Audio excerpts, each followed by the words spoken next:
What is good everyone, and welcome back to yet another video. It is so great to have you all here, back with another tutorial, another weekly tutorial. Before we dive into the juiciness, I just want to take the time now to thank our sponsor of today's video, Filmora Go. If you guys are a lot like me and love to edit videos on the go, Filmora is a great app for your phone where you can edit videos literally wherever you are. Being able to edit on the go is really important. Filmora has been a great tool to have for when I need to edit short cinematic reels, especially to show over on my Instagram story. There are two different versions you can download, the free version and the pro trial. I would highly recommend downloading the pro trial as you gain access to loads of different effects, watermark removal, export settings in 1080p and much more. It costs as little as £4.99 a month, which to me is completely worth it as it makes the quick editing process so much more practical. If you guys want to go and download Filmora, I'll put it in the top link in the description. It works for both Android and iPhones, which is amazing. So yeah, without further ado now, let's get into the juiciness, the main horcrux of this video.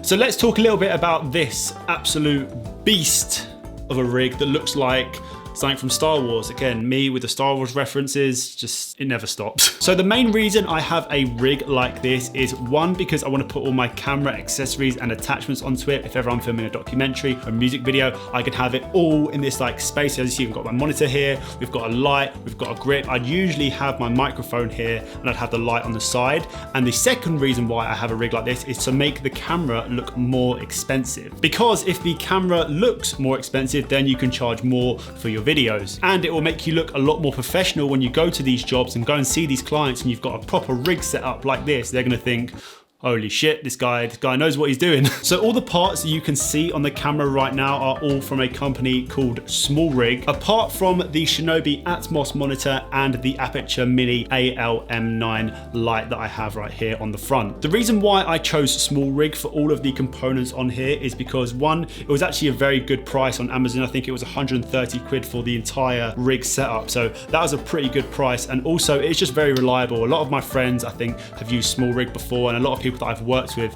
in the past have also recommended SmallRig. So that is why I chose SmallRig for my rig.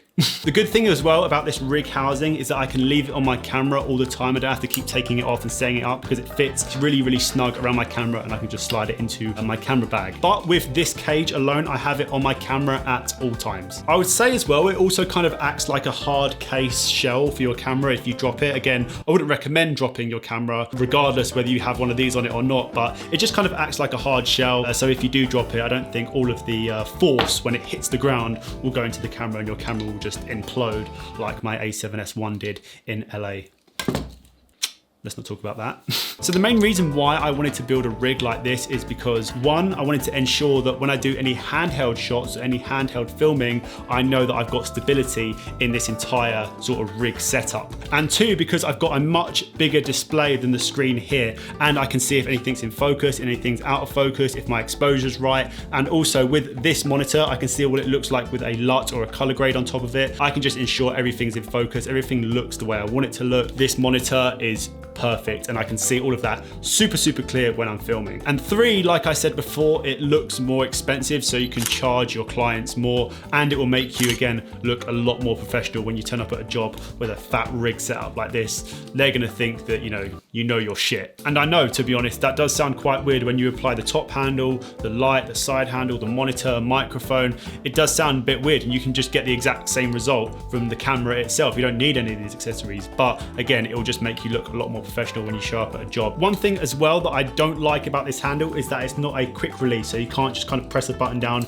and take it off. You have to properly like unscrew it. I don't know if you can see here, you have to unscrew both of these sort of silver tabs to get it off, and it does take quite a bit of time. So if anything, I would recommend maybe getting a quick release handle, but I do think they are a little bit more expensive. This handle cost me about £39–40, which isn't bad, to be honest, and I just like the wooden aesthetic as well. As you can see on the top, there are a few hot shoe mounts, again for microphones, for things like this light.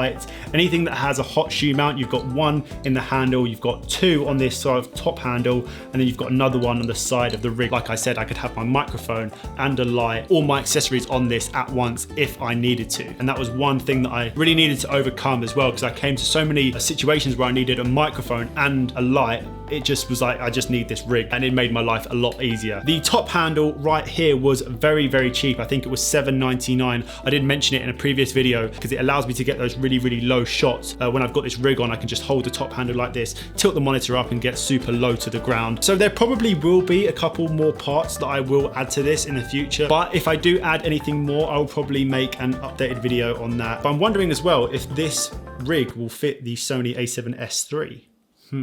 We won't talk about that yet. If you are interested in purchasing any of the parts that you see on the camera right now, I will also link it in the description. If any of you have a Sony A7 III or A7R, or I think an A7S, this rig would work perfectly, but I would double check before you buy it. But yeah, I'll link it all down in the description below so you guys can go and take a look yourself. I really hope you guys liked this video. If you did, don't forget to leave a like, rate, and subscribe if you are new. I'm about to go through tomorrow all of these submissions, or the last submissions for me editing your photos episode 2. I had over 1,000 submissions and I've already gone through, I think, about 400. So I've got a lot more to go. You guys are incredible photographers, so I'm really excited to make that video. As for now, I hope you guys did enjoy this video, and I will see you all very, very soon in the next one.